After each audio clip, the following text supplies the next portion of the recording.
You're still going to make it on broken pieces. God is still going to produce a breakthrough from the brokenness.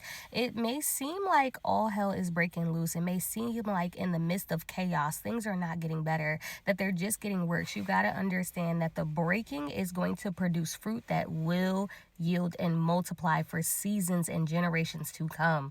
The scripture already tells us what you have sown in tears, you are going to reap with joy.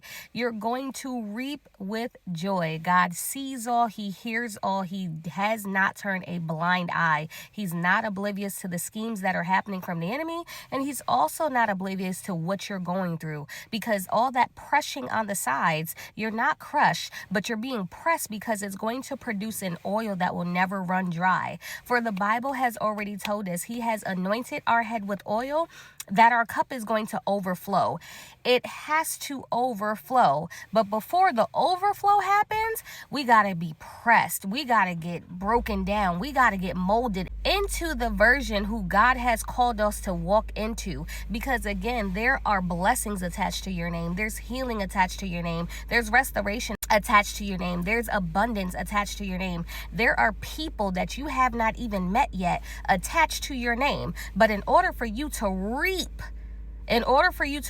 the joy, you have to be pressed. The tears are necessary. The pain was necessary. The hurt was necessary. The isolation was necessary. All these things were necessary in this process because it's going to produce progress. Everything that you're going through is not in vain. Count it all joy, because even in the midst of everything that's happening around, and I can even say that about myself, I still have a peace that surpasses all understanding. And that can only be but God. That can only be the King of Kings. That can only be the sovereign God. That can only be Jehovah Jireh. That can only be Elohim. That can only be Jehovah Snickadoo. That can only be the Alpha and Omega, the I am.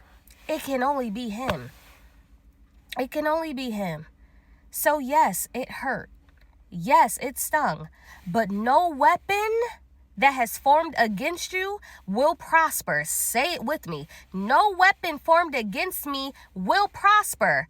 And every tongue that rises up in judgment shall be condemned. God steps in when the enemy tries to step out of line, when the enemy tries to get out of place.